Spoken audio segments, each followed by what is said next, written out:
Hello Battle Cats players, my name is Chance and welcome to my guide. And today we have a pretty unfortunate cat, at least in some ways. Today we're going to be talking about Fortune Teller Cat. This rare cat can be unlocked by playing the rare cat capsules.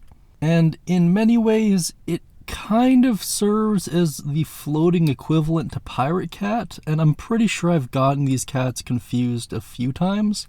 At the very least in their various evolutions and forms, because they have a very similar theme at one point. So I don't know, it's weird, but that's probably the best way to explain it. In any case, as always, it is my hope that by explaining really all there is to know about Fortune Teller Cat, you can decide for yourself how to best use them and how far to invest into them, if at all. Let's get started by taking a look at the evolutions of Fortune Teller Cat.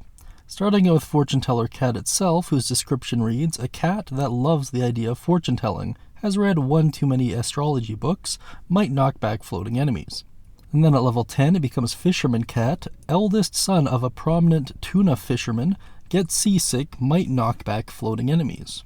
And then at level 30, plus some cat fruit and some XP, it becomes Dr. Cat, whose description reads, "His medical philosophy is hair of the dog. If it doesn't kill ya, it must be working, right? Might knock back floating enemies."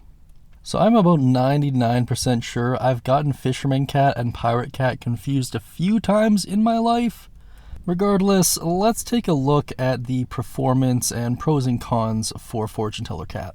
Firstly, its official class is considered to be a crowd controller, which is just a unit that's meant to inflict status effects or knock back enemies. However, I might also add Combo Slave to this, because there's one interesting combo that this cat gets access to, but it's not super useful, so I don't know, I'll leave that for you guys to decide. As far as pros go, you have a fast attack rate, but cons, you have mediocre range, low health and attack power, and single target. And under other considerations, you have a 30% chance to knock back floating enemies and 40% in true form.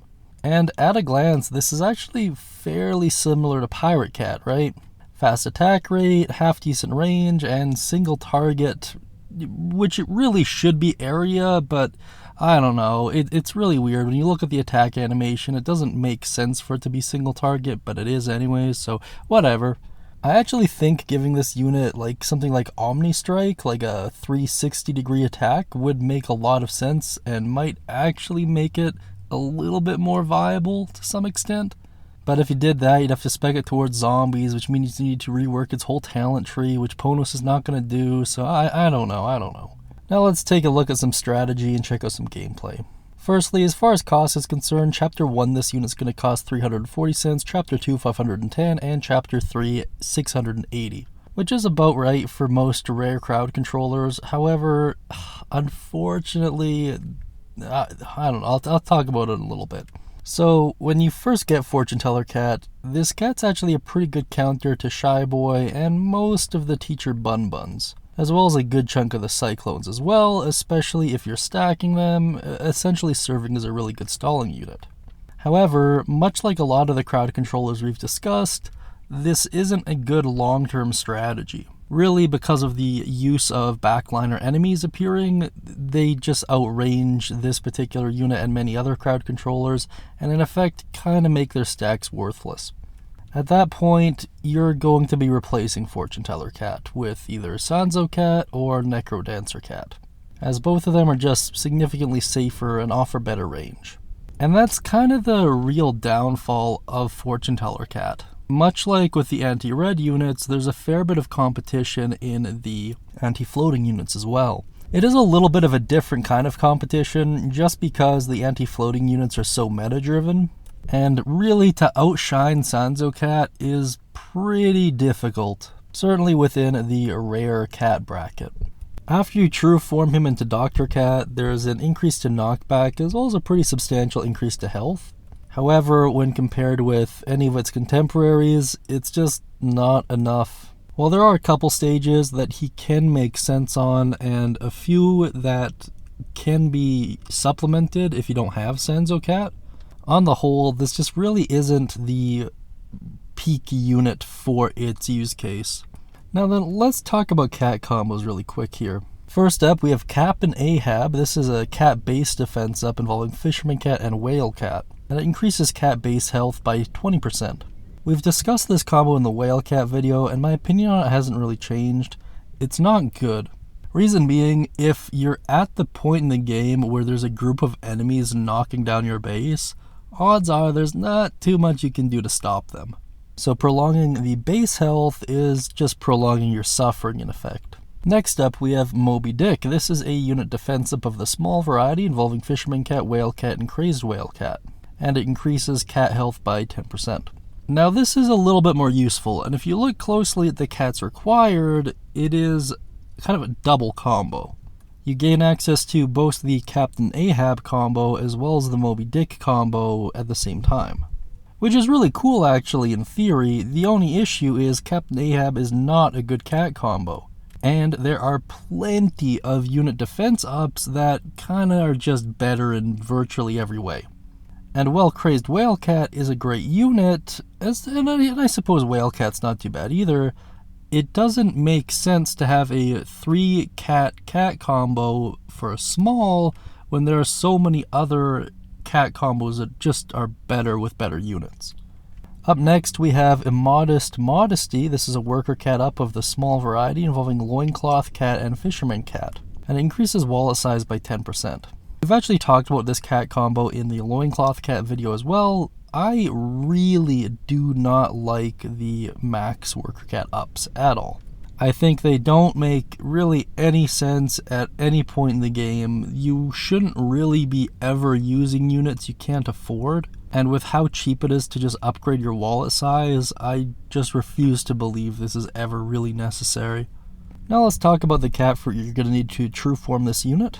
You're going to need 1 purple seed, made available every Tuesday, 3 red seeds, obtainable every Wednesday, 2 blue seeds, obtainable every Thursday, 2 yellow seeds, obtainable every Friday, and 2 green fruit, obtainable every Monday, as well as 200,000 XP. Now that I'm just going to flash a couple of the charts and graphs pertaining to Fortune Teller Cat on screen here, as well as just read out some trivia and give some insight into this cat.